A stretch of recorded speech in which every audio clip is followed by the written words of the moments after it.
কংগ্ৰেছ আৰু CPIM তিনিটা দলে আজি সদন ত্যাগ কৰিলোঁ।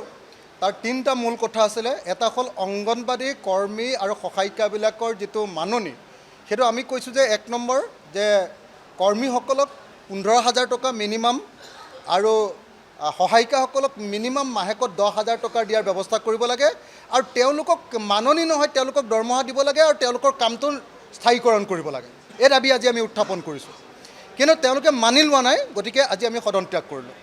দ্বিতীয় দাবীটো হ'ল যে 887 কোটি টকা খাদ্যৰ কাৰণে খৰচ কৰা, শিশু আৰু মহিলাৰ খাদ্যৰ কাৰণে খৰচ কৰা 887 কৰোৰ ইমান টকাৰ এটা কেলেংকাৰী সমাজ কল্যাণ বিভাগত আৰম্ভ হৈছে। কি হৈছে, সমাজ কল্যাণ বিভাগত খিচিৰি আৰু এইটো কি বুলি কয় চুজি এইবিলাক পেকেটত দিবলৈ লৈছে। এইবিলাক পেকেটত দিবলৈ লওঁতে আগতে দাস নামৰ ঠিকাদাৰজনে গোটেই সমাজ কল্যাণ ডিপাৰ্টমেণ্টটো চলাইছিলে। এতিয়া চাহী আৰু মাৰোৱাৰী কেইজনমান ব্যৱসায়ীৰ হাতত এই 887 কোটি টকা সম্পূৰ্ণ ঢালি দি ছ'চিয়েল ৱেলফেয়াৰ ডিপাৰ্টমেণ্টটো আকৌ ঠিকাদাৰৰ হাতত দি দিবলৈ লৈছে। গতিকে আমি কৈছোঁ যে নহয়, যিটো খাদ্য নাখায়, যিটো পেকেট খাদ্য গৰুৱে নাখায়, যিটো খাদ্য সেই গৰুৱে নোখোৱা খাদ্যটো এনেকৈ দিব নোৱাৰি। আমি তাৰ বিৰোধিতা কৰিছোঁ আৰু তাৰ ওপৰত তদন্ত দাবী কৰিছোঁ, সদন ত্যাগ কৰিছোঁ তাৰ কাৰণে। আৰু 3 নম্বৰ কথাটো হ'ল যে আমাৰ বিৰোধী বিধায়কবিলাকক যিটো মডেল অংগনবাদী কেন্দ্ৰ, আমি যদি কোনোবাই 19টা পাইছোঁ, কোনোবাই 7টা পাইছোঁ, কোনোবাই 9টা পাইছোঁ আমাৰ সমষ্টিত মডেল অংগনবাদী কেন্দ্ৰ নিৰ্মাণ কৰিবৰ কাৰণে, আমাৰ সমষ্টিৰ উন্নয়নৰ কাৰণে, সেই সময়ত কিন্তু শাসকীয় দলে 40টা 45টা পৰ্যন্ত পাইছে এজন বিধায়কে। গতিকে আমাৰ প্ৰতি সাংঘাতিক ধৰণে অন্যায় হৈছে। আৰু সমিতিবিলাক, কনষ্ট্ৰাকশ্যন কমিটিবিলাক একদম গাৰ্জেন মিনিষ্টাৰে কৰিছে, আমাৰ মতে একেবাৰে কৰা নাই, বিজেপিৰ মতে কৰিছে। গতিকে আমি ইয়াৰ তীব্ৰ বিৰোধিতা কৰিছোঁ আৰু ন্যায়সংগতভাৱে সকলোকে সমানে প্ৰত্যেকটো সমষ্টিৰ কাৰণে মডেল অংগনবাদী কেন্দ্ৰ অনুমোদন দিবৰ কাৰণে, আৰু এই যিটো অনুমোদন যদি সঁচাকৈ বাকীবিলাকত বিধায়কবিলাকেও দিয়ে, তেতিয়াহ'লে আমাৰ বিৰোধী দলবিলাকৰ ক্ষেত্ৰতো বিধায়কবিলাকৰ অনুমোদন মানি ল'বৰ কাৰণে আমি আজি দাবী উত্থাপন কৰি আজি আমি সদন ত্যাগ কৰিছোঁ। কংগ্ৰেছ আৰু CPIM তিনিটা দলে আজি সদন ত্যাগ কৰিলোঁ।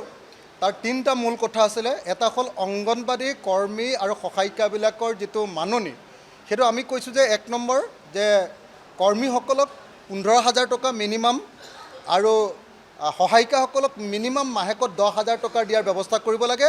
আৰু তেওঁলোকক মাননি নহয়, তেওঁলোকক দৰমহা দিব লাগে আৰু তেওঁলোকৰ কামটো স্থায়ীকৰণ কৰিব লাগে। এই দাবী আজি আমি উত্থাপন কৰিছোঁ, কিন্তু তেওঁলোকে মানি লোৱা নাই। গতিকে আজি আমি সদন ত্যাগ কৰিলোঁ।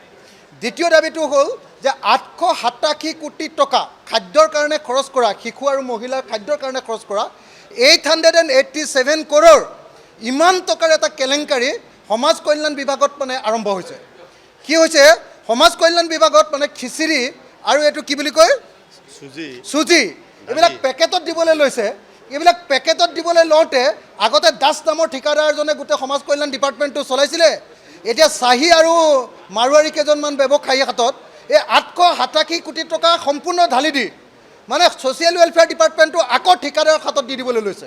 গতিকে আমি কৈছোঁ যে নহয়, যিটো খাদ্য নাখায়, যিটো পেকেট খাদ্য গৰুৱে নাখায়, যিটো খাদ্য সেই গৰুৱে নোখোৱা খাদ্যটো এনেকৈ দিব নোৱাৰি।